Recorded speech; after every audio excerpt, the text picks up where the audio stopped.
Hello, and welcome to everyone listening in to the meditation. And thank you all for participating. Like at every class, before we begin, we'd like to remind you that what is being presented is based on logical reasoning and an extensive use of the notions of cause and effect as the fundamental law that governs all produced things. This is being said to ensure that you use your own critical and logical thinking, and to be aware of any irrational thought that might object, and to try thinking about it before discarding the idea. Therefore, the teaching will try to follow logical reasoning, so if something is not clear, please feel free to send your thoughts and questions to guide@personalmeditationguide.com. As well, like at every class, we will start with a breathing meditation, which serves to calm the mind, release any tensions and stresses, and clear the mind, which in turn will help with the second part, which will be a contemplation meditation, where we think and analyze a particular topic, and then ending with a placement meditation in relation to the topic. In this session, we will be discussing stress, what it is, a definition for it, how to reduce it, and eliminate it completely from our mind. So please take a comfortable meditation posture, in which you can be both relaxed and alert. Make sure that your back is straight, but not tense. Place your hands in your lap, and partially close your eyes. Now take a few moments to release any tensions and stresses. Let go of all your thoughts. Let go of all your tensions in your body and in your mind.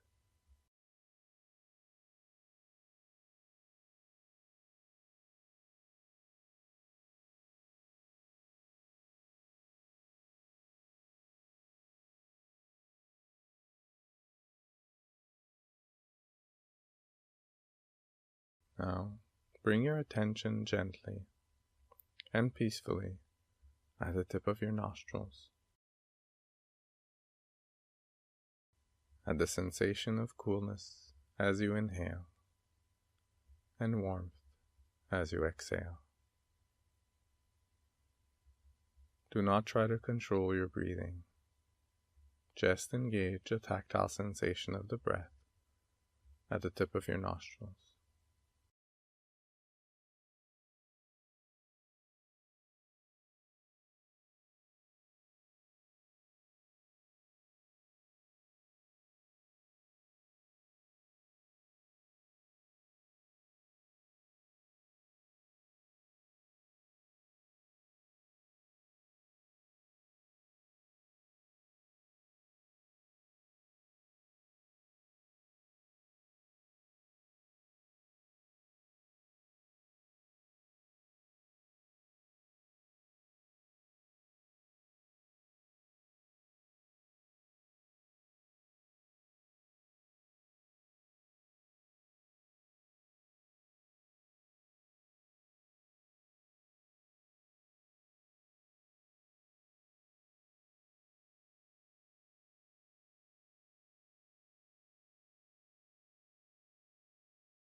If your mind has wandered, then gently and peacefully bring your mind back to the sensation of the breath at the tip of your nostrils.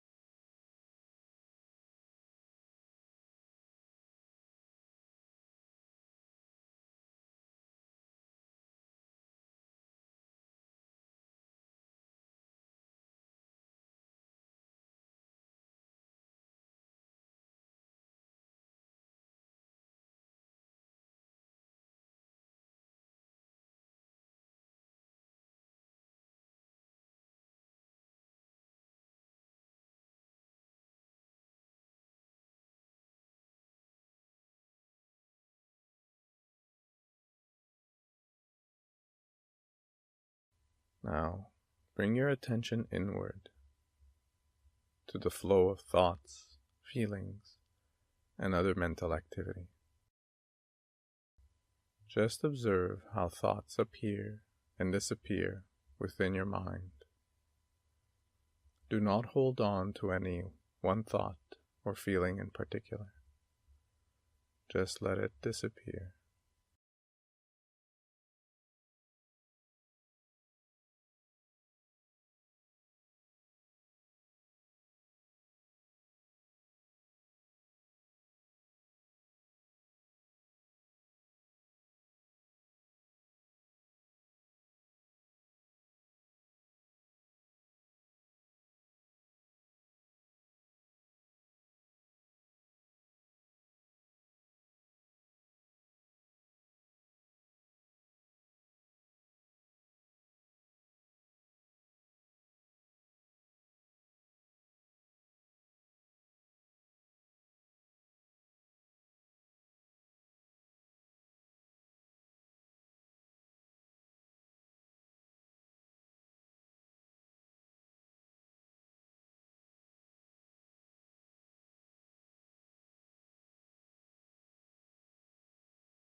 Come to see how your mind is like a sky, and how all the thoughts, feelings, and other mental activity are like clouds.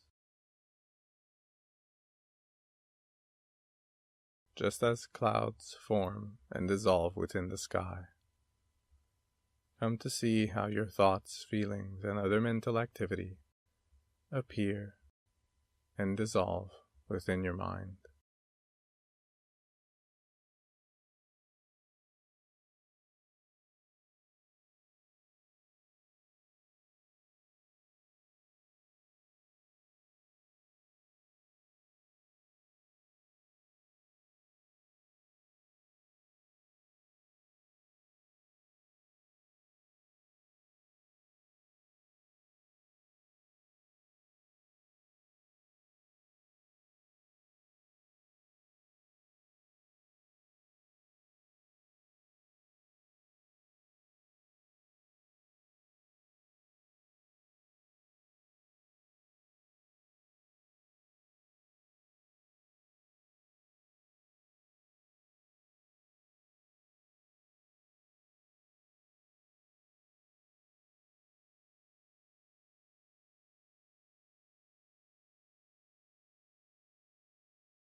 Come to see how your thoughts and feelings, as well as your mind, do not have any physical characteristics. They do not have color, sound, smell, form, taste.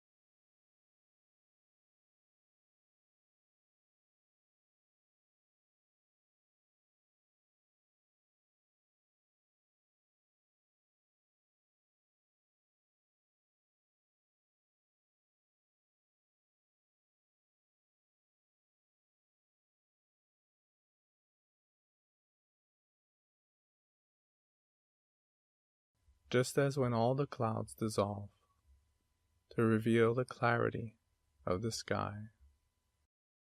let all the thoughts and feelings dissolve to reveal the clarity of your mind. Once you have found the experience of your mind, which is like empty like space, that functions to know and to cognize, which is expansive, without limits, free of any obstructions, that is the object of meditation. And once you have found the clarity of your mind, enjoy the peace of mind that it evokes.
And now, before rising from meditation, make a determination to maintain this clarity and this peace of mind, so that it influences everything you think, say, and do.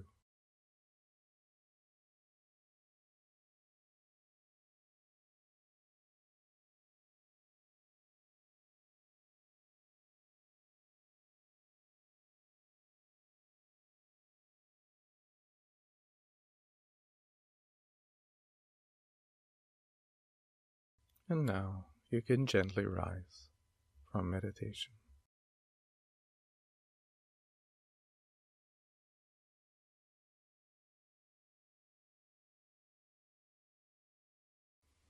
So what is stress? Now, in many places you could read about good stress or bad stress.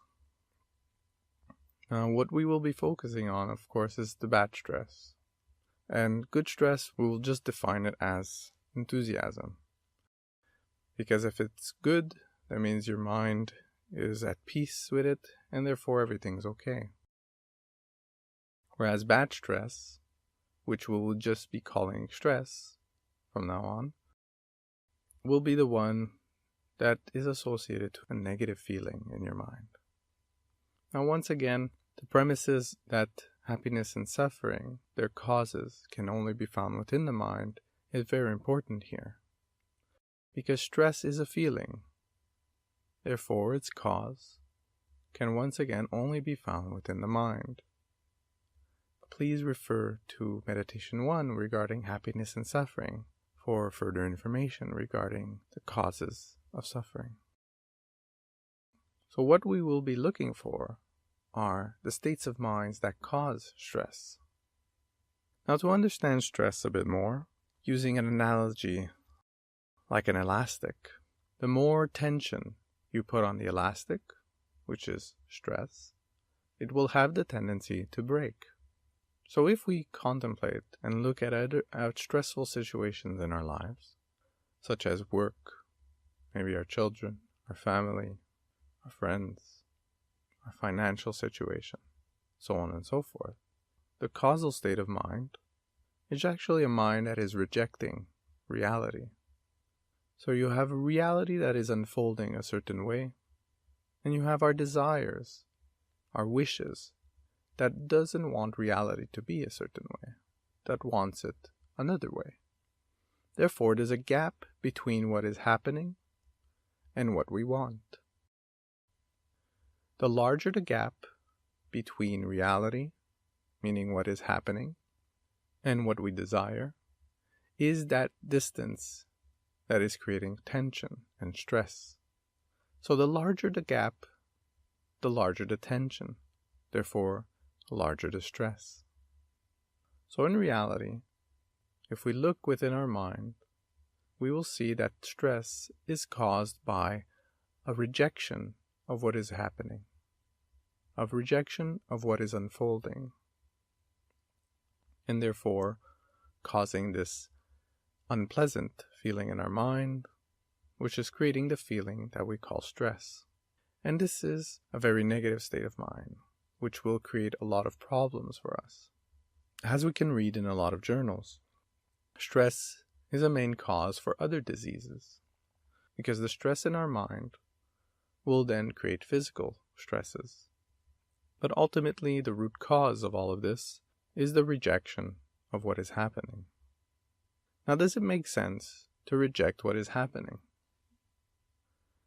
The way we will describe what is happening is, in other words, an effect. Now, since it has occurred, it cannot be changed by definition, since it is the past. So therefore, rejecting it serves no purpose if we contemplate it rationally.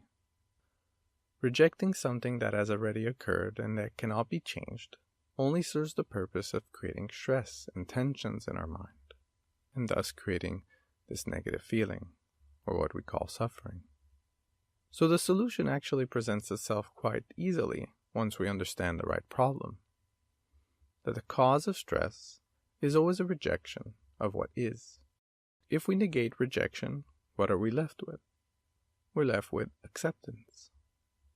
Acceptance is the negation of rejection. And if we contemplate how if we accept reality, if we accept what is happening, then we will be at peace with it. Because there's no more tension, there's no more gap between what we would want it to be and what is. The solution might seem very simple and straightforward, and it is. The difficult part is actually changing our mind to accept what has happened. So that's in the case of what has happened. Now, another particular case of stress that might occur is what's to come. Now, because what's to come has not yet passed, we usually get stressed out of a projection of the worst case scenario. We don't want something to occur, and therefore become stressed because there's a gap between what we want and what might occur. Now, the way to employ acceptance with regards to what might occur is to contemplate every option and to accept every option that might occur as it is a probability. And knowing what you can do if that outcome occurs. Therefore, it's more about planning properly, but to accept every situation that might occur. And then working back from all the options that might happen, we work towards the best option, always taking into consideration that happiness and suffering are states of minds. Therefore, their causes do not come from external circumstances, such as money, food, job, friends, family, and so on, as discussed in the first session.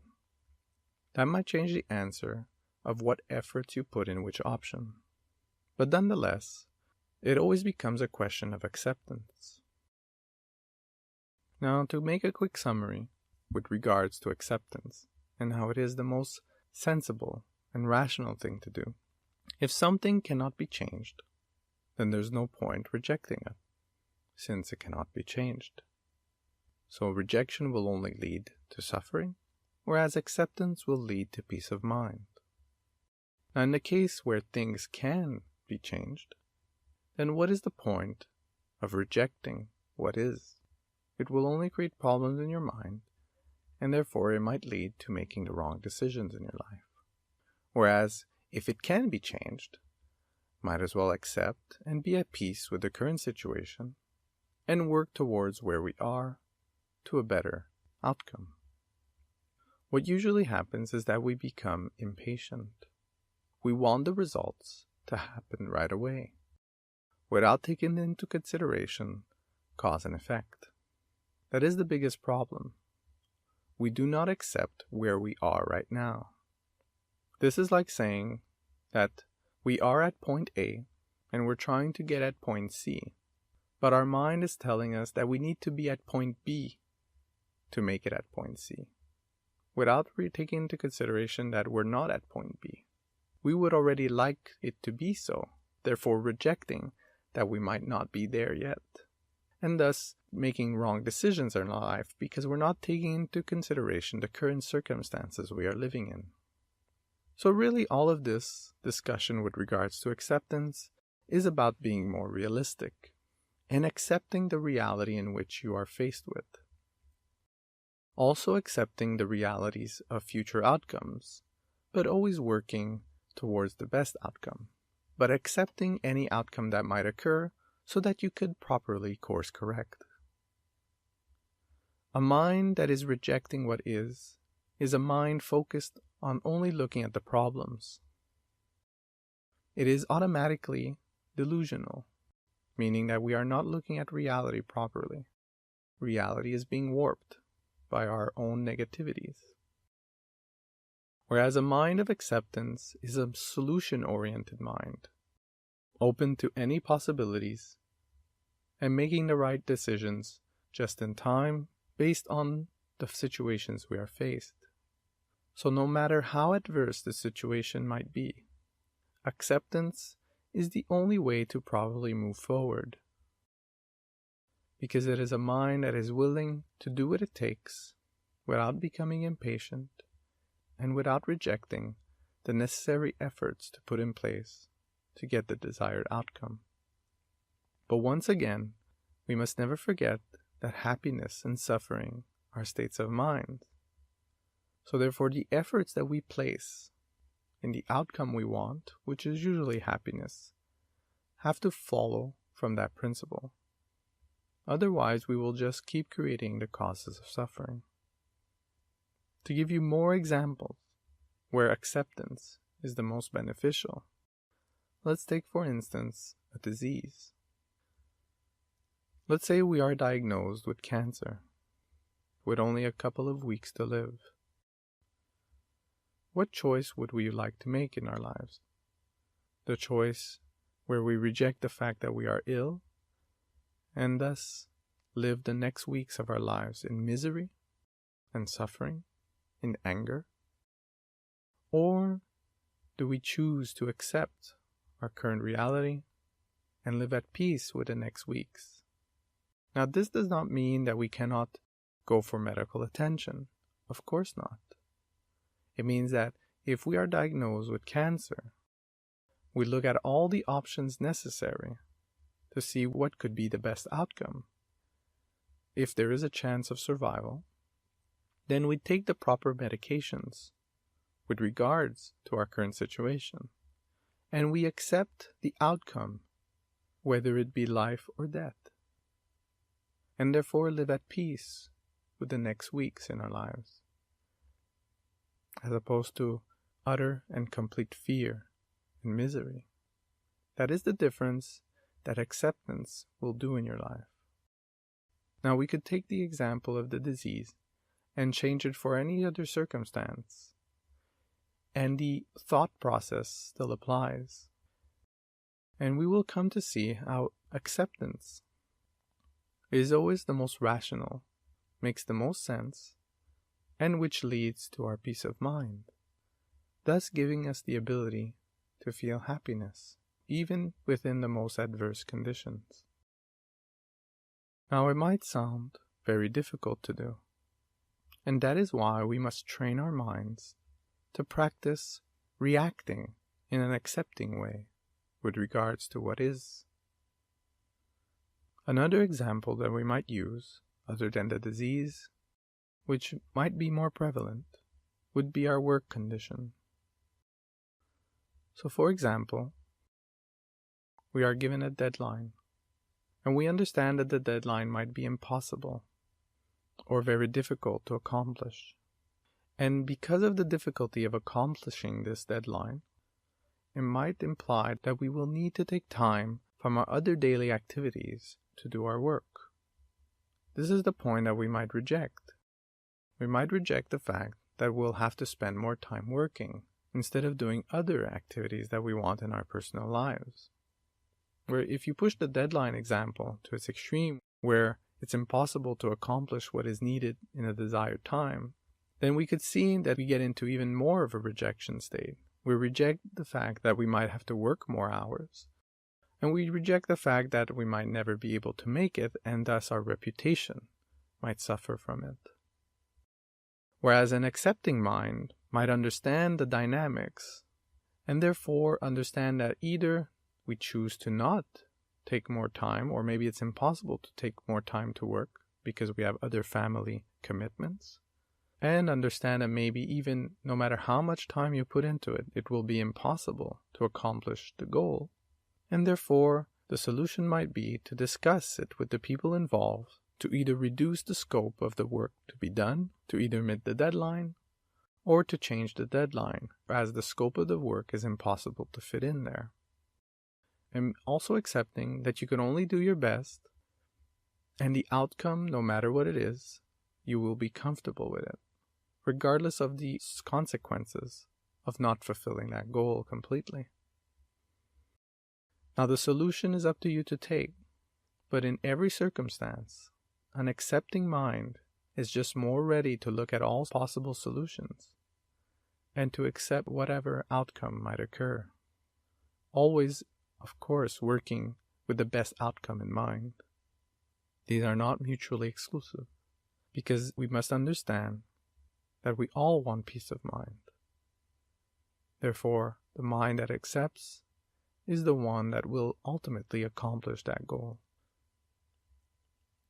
So the ending meditation will be to train our mind towards learning how to accept things. To do so, we must start contemplating that what has happened, what has occurred, cannot be changed. We must give up the idea that things could be other than what they are, and to accept our current circumstance. We must get to that conclusion, to that reality, that an effect can no longer be changed, no matter how much we wish for it to be different. By accepting our current circumstances, we can make better choices for our future self, because our decisions will be based in reality and not on some wishful thinking. So we must learn to fabricate this mind of acceptance, this mind that feels okay with what is.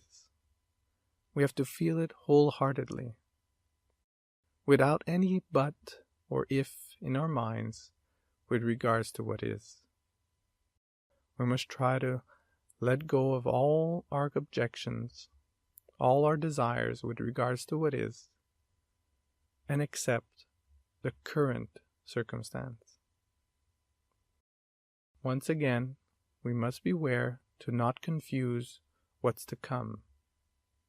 That is a planning exercise with regards to the best outcome. So please concentrate where we let go of all our wishes that the current, immediate circumstances can be any different, because they are already in effect. And once we understand that what is cannot be changed, we fabricate the mind of acceptance, a mind that lets go that things could be otherwise. It is a mind that is calm and peaceful. And once you have found that experience,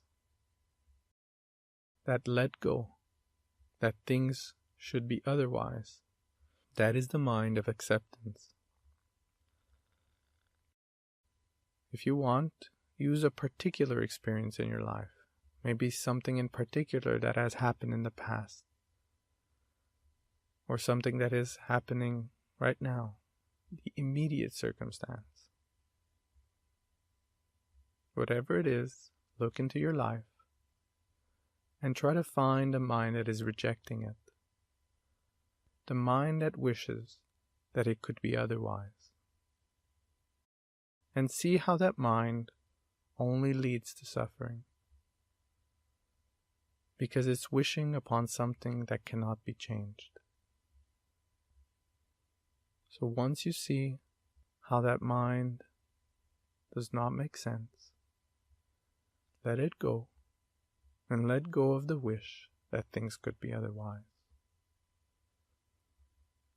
And once again, once you have found that feeling, that experience, or if you have to fabricate that experience of feeling okay, of accepting what is, or what has occurred, meditate on that experience. And if your mind wanders, then come back to the contemplation, come back to the reasonings, and take back that experience in your life, and find once again the experience of acceptance. And enjoy the peace of mind that it evokes. So please take a comfortable meditation posture.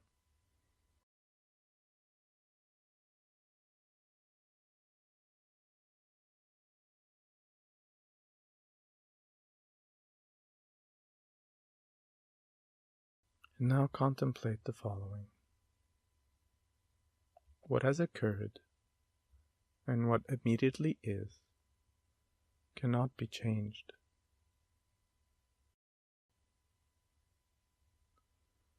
Therefore, if I want to feel happy in my life, I must accept it wholeheartedly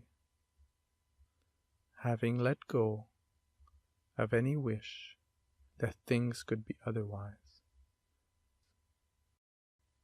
Look into your life and see how what has occurred and what immediately is cannot be changed. It has passed. Therefore, accept it wholeheartedly and let go of the idea or the wish that things could be otherwise.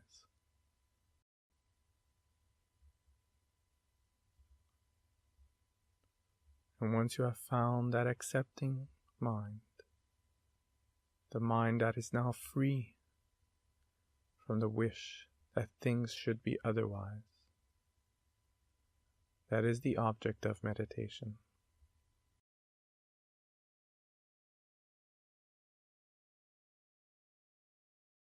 And enjoy the peace of mind that evokes this accepting mind.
And now, before rising from meditation,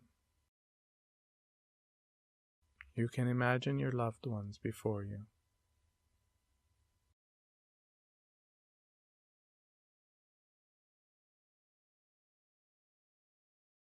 And give them all this wisdom and this positive energy. And imagine that they too realize this wisdom and feel this positive energy, so that they can feel happiness in their own lives as well, and rejoice in seeing them accomplish this.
And now, at your own pace, you can gently rise from meditation.